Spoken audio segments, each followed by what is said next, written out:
Et brev blev skrevet, men aldrig læst. En sandhed blev begravet, men aldrig glemt. I tilfældet med Bone Spears-kude, der var skjult, ændrer alt. Slut der til os, når vi afslører, hvordan medierne og retssystemer fejler, og opdager, hvordan du kan se sandt. Den 15. januar 2016 gik Bone Spears, en 30-årig sort kvinde, ind på en politistation i Wilmington, North Carolina. Hun var i krise og søgte hjælp. Timer senere gik hun alene og blev aldrig set igen. Hvordan kan nogen fortvivlelse forsvinde sporløst? Hvorfor virker sandheden den dag så fjern? I dag dykker vi ned i Bone-sag. En historie, der afslører de fejl i retssystemet og medierne. Det brændte brev er ikke kun en metafor for tabte beviser. Det er den tavshed, der pålægges ofre som hende. Bestemmer er blevet slettet af systemet. Ebone var en mor, en datter, en almindelig person med drømme og kamp. Den nat var hun sårbar, muligvis mere end psykisk. Rapporter siger, at hun talte med politibetjente, men fik ingen sted. Omkring midnat forlod hun politistation. Kameraer fangede en silhuet, men billederne blev. Ingen fulgte ikke. Så hun ikke umiddelbart overtaget. Dette er den første prægning af politiet, og den dag i dag. Hvorfor forsvinder sager som USA forsvinder omkring 600.000 mennesker. Sorte mennesker, udfører 30% af mindre og mange besvarer ikke ens tilfælde af ikke kommunikation. Det er en del af sådan en modstand, der er sin bestemme. Brev, der bliver fortalt i en historie, og rent før det gik ud, der vil en update, den politifejl, undertrykker beviser og hele tiden skæbne. Og vigtigst af alt, hvordan det hjælper med lad os starte med dagen, der indgået. Det er den 15. januar 2016 i Wilmington. Natten er gået, og Bone Spears, en 30-årig kvinde. Hun kommer her for at søge hjem midt i en krise, som melder senere i hendes liv. Men hvad sker der inden for hvorfor gik en time senere ud af en udstød? Rapporter siger, at det blev en anden politistation.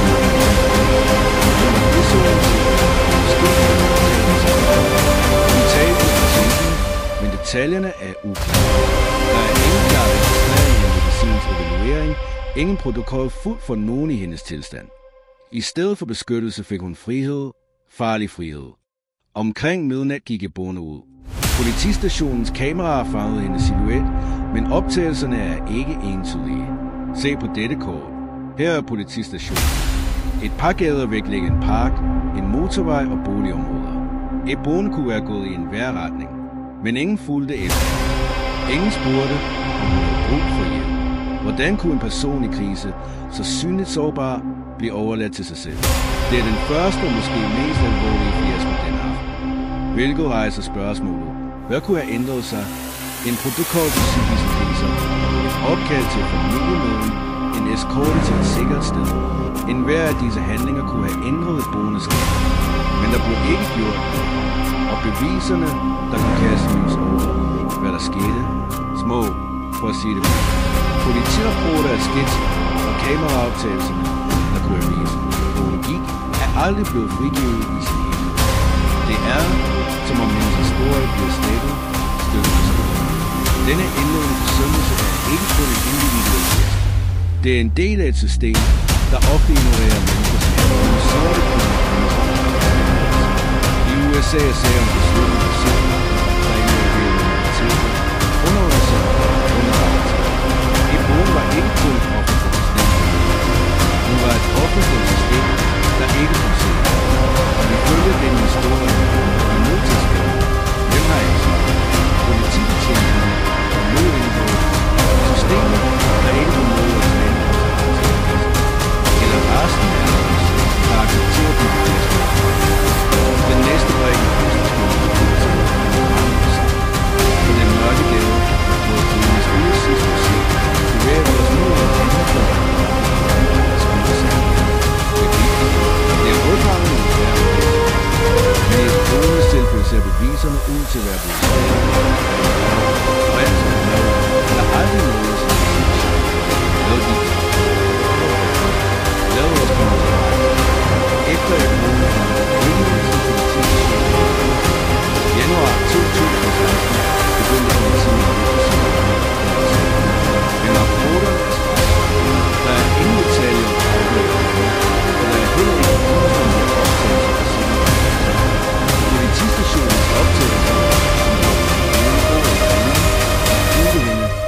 aldrig blevet frigivet. Teknisk uacceptabelt eller noget andet. Han taler med en tidligere der arbejdede på lignende sager. Han taler ikke direkte, men mønstret er klart. Især om savnede personer, især der involverer marginaliserede personer, er efterforskningen ofte overfladisk. Dokumenter forsvinder. Vidner afhøres ikke. Det brev, der kunne fortælle historien, er reduceret til aske. I Ebones tilfælde er der rapporterer om, at hun blev set i Nørre politistationen få timer efter afgang, men disse spor er ikke blevet forfulgt. En mobiltelefon, hun måske har haft med sig, aldrig sporet. Personlige ejendele, ikke offentligt katalogiseret. Et hver ubesvaret spørgsmål er en manglende brik i puslespil. Og det er ikke tilfældigt. Det er resultatet af et system, der prioriterer hensigtsmæssigt frem for retfærdigt. Tænk over det, hvor mange sager som Ebones er blevet afvist, fordi der ikke var beviser nok. Hvor mange familier er gået ubesvaret, fordi sandheden blev undertrykt. I USA forsvinder omkring 600.000 mennesker hver dag. At det med en uforholdsmæssig stor andel minoriteter og deres sager på færre ressourcer. Ebone er ikke et isoleret tilfælde. Hun er en del af et mønster, hvilket bringer os til næste spørgsmål. Hvem bestemmer, hvad der bliver undersøgt og hvad der bliver glemt? Politiet, selvfølgelig, eller som medierne. Hvis beviset er brevet, så er det medierne, der vælger at læse det. Lad os se, at dækning eller mangel på sammen og med skæbnen for Ebones historie. Beviserne i Ebones hus sagde godt bredt, at hendes historie kunne stadig være hørt, hvis medierne har magten til at udskrive sandhed og bevarer den information. I Ebones tilfælde, og den valgte på det meste tavs. Og hvad fortæller det os om historien, og gør det ikke? I 2016 er Ebones forsvandt af lokale teknologier. Det var endnu at omtale sager, men mistede både det. Der var ingen nationale overskrifter, ingen virale sociale mediekampagner. Sammenlignet med andre sager, der så på personer, som var tilsat, imponerede nyhedshistorier. Forskellen og opbevarelser. Ebone, en sort kvinde fra Ebones, passede ikke med medierne. Tallet bekræfter. I USA på sagen for skole sorte mindre opmærksomhed. Det er ikke. Det er et mønster. Missing White Women. YouTube beskriver, hvordan medierne prioriterer bestemte historier. Ebones mønster er men når medierne denker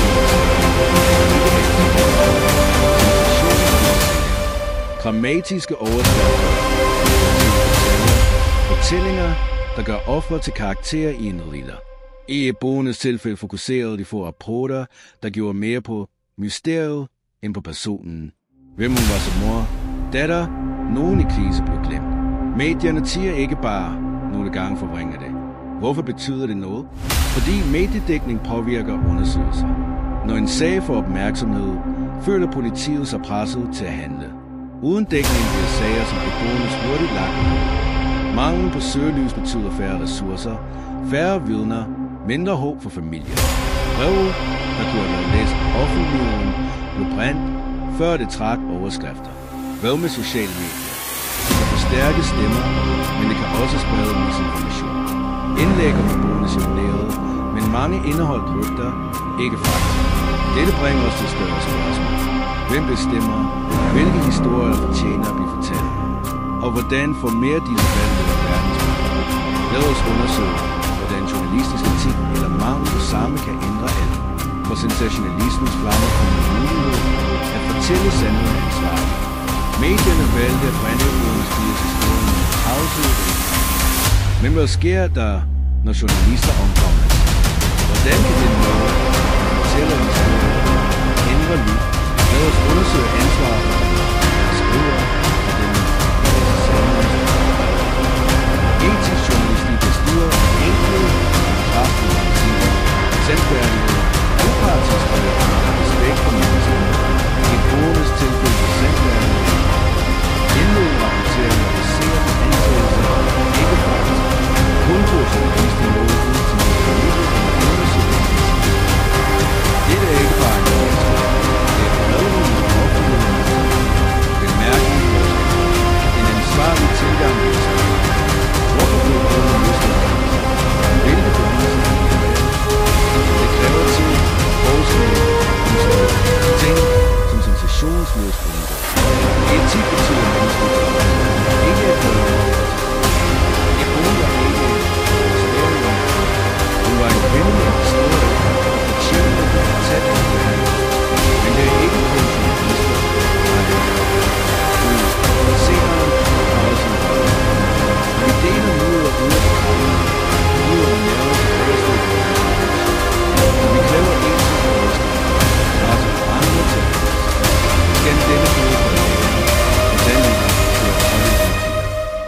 dig selv.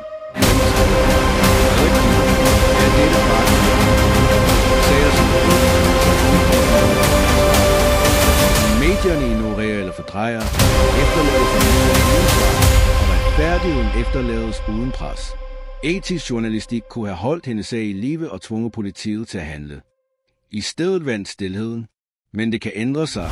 Tænk på andre sager, hvor mange breve blev brændt, fordi medierne valgte den nemme vej ud. Journalistisk etik handler ikke kun om at fortælle historier. Det handler om at give stemme til dem, der er blevet tavs. Og det starter med valg, vores journalisternes, os alle sammen. Disse fiaskoer går ud over medierne, de er systemiske. Etiske overskrifter kan kaste lys over sandheden, men et Bone Spies historie afslører noget dybere. Et system, der fejler igen og igen. Hendes er ingen undtagelse. Det er en afspejling af systemiske fejl, der gør tusindvis af stemmer tavse på efterhånden. Hvordan kom vi til dette punkt? Og hvor mange flere bogstaver skal der brændes, før noget ændrer sig?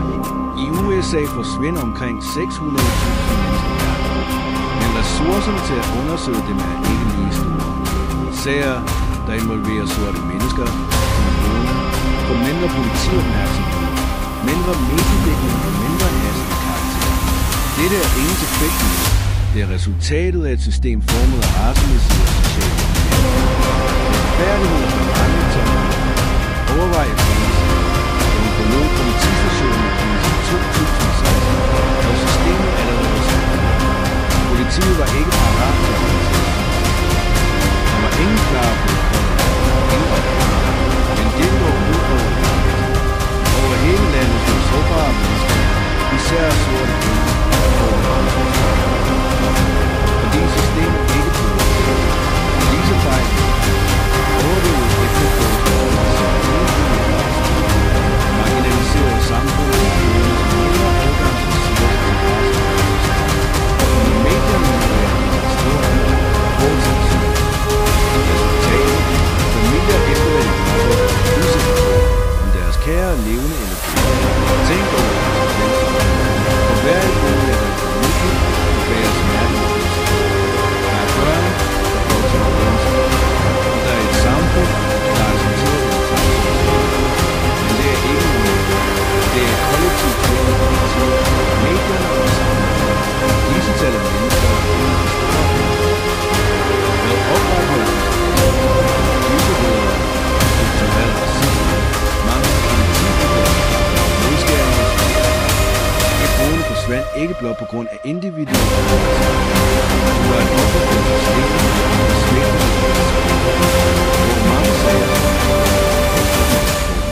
hvor mange sandheder der vi er nødt til at ændre dette system. Og du kan være en del af det. Sandhedsbreve behøver ikke blive brændt. Bone Spies historier viser os et mangelfuldt system, men det minder os også om, at forandring starter med handling. Du, der ser nu, har magten til at forvandle stilhed til forstærkede stemmer. Hvordan? Lad os undersøge, hvad vi hver især kan gøre for at sikre, at historier som Bones ikke bliver glemt. Først skal du blive informeret. Misinformation fastholder tavshed. Inden du deler en historie, skal du tjekke kilden. Er det pålideligt? Er det faktabaseret? Scan denne kode for at finde vejledninger fra organisationer som Society og Professional Journalist, der lærer dig, hvordan du vurderer nyheder. Erkende sandheden for sensationsløst er det første skridt til at kræve ansvarlig rapportering. For det andet, støtte dem, der kæmper for retfærdighed. Organisationer som National Center for Missing and Exploited Children arbejder på at lokalisere forsvundne personer. Donorer, meld dig frivilligt eller spred budskab om deres indsats. Selv små handlinger som at dele en plakat til din familie.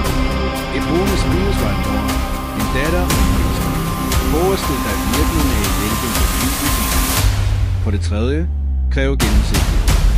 Skriv til lokale embedsmænd. Spørg om krisepolitik til sundhed og efterforskning af samfundet. Skub på reformer, mere politiuddannelse, bedre ressourcer til at organisere sammen. Din stemme kan ændre systemet og svække og binde. For det fjerde, forstærk beslutningsstemme. Brug sociale medier til at dele historier og svundne personer. Som gør det. Området. Fokus på fakta. Hver enkelt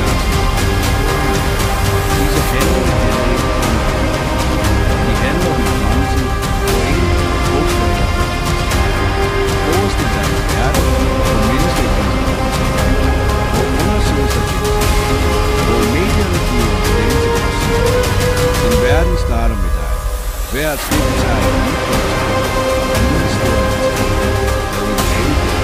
del den undersøg den lokalt, støtte en organisation, din handling, uanset hvad det er. Lad os afslutte den rejse med mennesker og organisation til at omstille. Lad os begynde at skrive sammen, kan vi tage det. Et måned spil, der rejser før vores nyheder i mørk vej, tavshed og undertryk. Men det har også vist os, at stillingen hvert skridt, vi tager, hvert spørgsmål, er en mulighed for at stå. Ebone Spears var mere end en mor, en datter, et liv, der fortjente at blive set. Hendes historie afslørede mangler i politiet, i medierne, i systemet. Men det afslørede også vores evne til at ændre. Hver handling du foretager dig, hver sandhed du besøger, er et brev, der ikke vil blive brændt. Tænk over, hvad vi har lært. Vi har set, hvordan politiets uagtsomhed efterlod Ebone ubeskyttet. Hvordan beviser blev undertrykt og stod med sandheden. Hvordan medierne valgte, hvilke historier de skulle fortælle, og hvilke de skulle ignorere. Men vi har også set, at journalistisk etik kan give stemme, at systemer kan reformeres, at man kan gøre en forskel. Denne historie slutter ikke med. I USA venter tusindvis af familier stadig på svar. Hver af dem er et brev, der venter på at blive læst. Hver enkelt fortjener retfærdighed. Dine handlinger, uanset om de deler, kræver eller støtter, kan holde disse historier i live. Forestil dig en anden fremtid. En fremtid, hvor mennesker i krise får hjælp. Hvor undersøgelser er gennemsigtige. Hvor medierne forstærker alle stemmer. Ikke kun med. Den fremtid starter med dig. Sandhed er ikke noget. Det er noget, vi bygger sammen. Så vil vi det. Del den undersøgelse af støtte